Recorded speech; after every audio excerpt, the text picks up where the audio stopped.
बसवा मठिया में 3 दिवसीय कार्यकर्ता प्रशिक्षण वर्ग समापन कार्यक्रम में विश्व हिंदू परिषद के क्षेत्र मंत्री वीरेंद्र विमल जी ने बताया कि कार्यकर्ता लगातार अभ्यास वर्ग में पदाधिकारियों द्वारा संगठन में पद्धति एवं ईमानदारी पूर्वक कार्य करने को सीखते हैं। साथ ही अपने अपने जिले में जाकर सनातन धर्म की रक्षा के लिए और भारत को हिंदू राष्ट्र बनाने के लिए संकल्प को लेकर कार्य करने को जाते हैं। हमारा सनातन धर्म चिर प्राचीन है, इसलिए किसी को प्रमाण देने की आवश्यकता नहीं है। लाखों करोड़ों वर्ष के इतिहास वाले भारत को लगातार आक्रमण कर सामाजिक सनातनी एकता को खंडित किया गया तथा समाज में छुआछूत के द्वारा सनातन धर्म को कमजोर करने की कोशिश की गई। लेकिन हिंदुत्व को जिंदा रखना है, हमें भारत की एकता और अखंडता को बनाए रखना है तथा सनातन के रंग में रंगना है ताकि फिर से राम राज्य स्थापित हो सके। क्षेत्र मंत्री ने सभी के स्वस्थ जीवन के लिए मंगल कामना की तथा आने वाले पवित्र त्योहारों के लिए बधाई दी। हमारे इस भारतीय वीर का पराक्रम और वो उनके पराक्रम की वो भूमि आज केवल 20 लोग रह गए। 20 वो भी इसीलिए बचे हैं कि उनके आने का प्रबंध नहीं हुआ, नहीं तो वो भी भारत आ जाए। तो ये स्थिति हमारी आंखों के सामने है। इतिहास का दृश्य नहीं, ये वर्तमान का दृश्य है।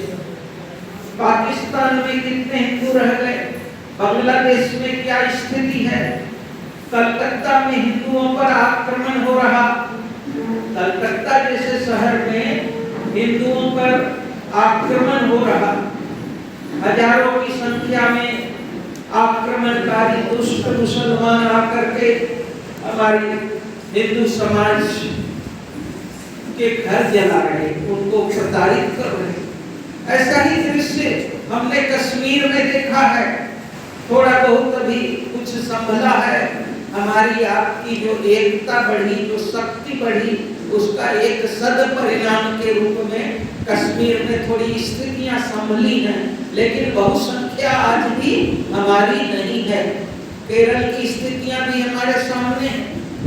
तो और कश्मीर, केरल और बंगाल का ही केवल विषय नहीं, हम जहां रहते वहां का भी विषय है। इस बिहार के कोने कोने का विषय है। हमारी संख्या घट रही और ये जो जनसंख्या असंतुलन है, हिंदू समाज की जनसंख्या का प्रतिशत घटता जा रहा और विधर्मी समाज का प्रतिशत बढ़ता जा रहा।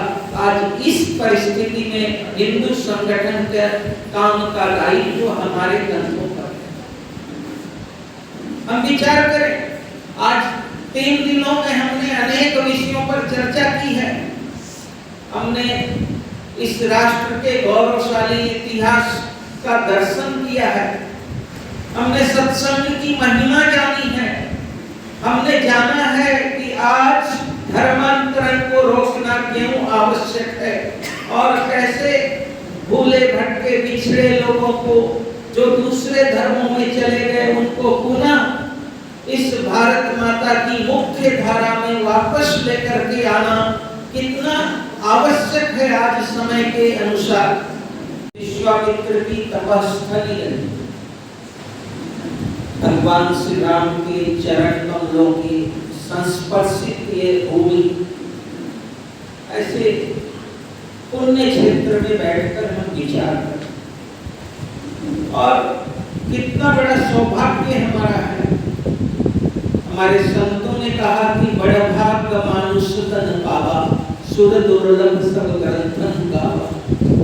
देवताओं के लिए भी दुर्लभ है ऐसा ये मनुष्य जन्म, मानव योनि का जन्म। ऐसे सौभाग्यशाली हम सब लोग बैठे हैं और ये जन्म कहाँ हुआ? तो भारत भूमि में हुआ। श्रीमद् भागवत के कथाकार बैठे हैं। श्रीमद् भागवत में वर्णन है, गायत्री देवास्मि वेदकाली धन्यास्तुते भारत भूमि भागे। देवता भी इस पावन भूमि के गीत गाते हैं, यशोगान करते हैं। ऐसे पावन भूमि में मानव जन्म मिला हम सबको और उस पर सौभाग्य हिंदू कुल में जन्म हुआ, कहीं और नहीं हो सकता था। हिंदू कुल में जन्म हुआ और परम सौभाग्य विश्व हिंदू परिषद के इस परम पुनीत कार्य से हम जुड़ गए। पता नहीं कितने जन्मों के पुण्य का प्रताप रहा होगा कि हमारा यह प्रारब्ध बना। संतों का आशीर्वाद होगा, पूर्वजों का आशीर्वाद होगा, अपना स्वयं का पुरुषार्थ पराक्रम होगा, हम इस कार्य से जुड़े। ऐसे श्रेष्ठ कार्य के संवाहक बनकर के हम आज जिस परिस्थिति में खड़े हैं, जरा विचार करिए। इतिहास की बहुत सारी बातें पढ़ी कि भारत भूभाग कहाँ तक था, लेकिन वो अफगानिस्तान, जहाँ हिंदू और सिखों की बहुसंख्या रहती थी, अभी क्या स्थिति है? तो 20 लोग बच गए हैं पूरे अफगानिस्तान में।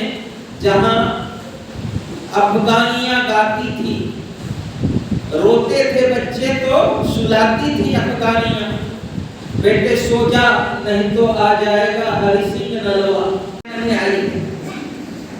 लेकिन एक तो बात है जिसके लिए हम किसी और को दोष नहीं दे सकते, जिसके लिए हमको अपने अंदर झांकना होगा।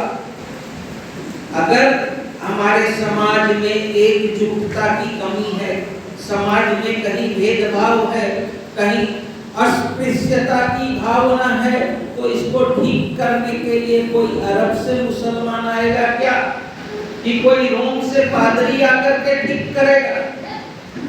जिस हिंदू समाज ने, हमारे ऋषियों ने गाया सर्व खल्विदं ब्रह्म, इस संपूर्ण सृष्टि में ब्रह्म का दर्शन किया।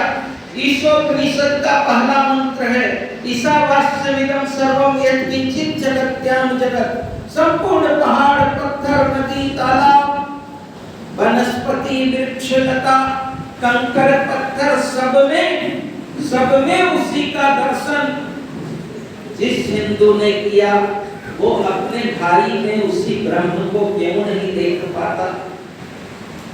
हमारा तत्व चिंतन इतना महान, लेकिन हमारा आचरण होगा। किसी काम में कोई परिस्थिति रही होगी कि हमने ये आडंबर ओढ़ लिया, हो सकता है कभी धर्म की रक्षा के लिए किया गया होगा, लेकिन आज जब हम स्वतंत्रता के अमृत महोत्सव के काल में हैं, आज जब विश्व हिंदू परिषद के 60 वर्ष पूरे होने वाले, आज जब राष्ट्रीय स्वयंसेवक संघ जिसकी प्रेरणा से हम काम कर रहे, उसके 100 वर्ष पूरे होने वाले ऐसे काल में, ऐसे अमृत काल में हमको अपनी इन कमियों का भी विचार करना हो। क्या बात है कि हमारा वो समाज, जिस समाज में भगवान श्री राम के पूर्वज महाराज हरिश्चंद्र जिस समाज में दास बनना स्वीकार किया, आज वो समाज हमसे दूर क्यों है? कहाँ कमी रह गई? हम कार्यकर्ता वहां क्यों नहीं जाते? हम शिकायत करते हैं कि वहां पादरी आ रहा, वहां नन आ रही, वहां मुसलमान मौलवी आ रहे, हम क्यों नहीं जा रहे? हमको किसी ने रोका क्या? तो हमारे तत्व चिंतन के विरुद्ध हमारा जो ये आचरण बना है, इसको तो हम ही को ठीक करना है।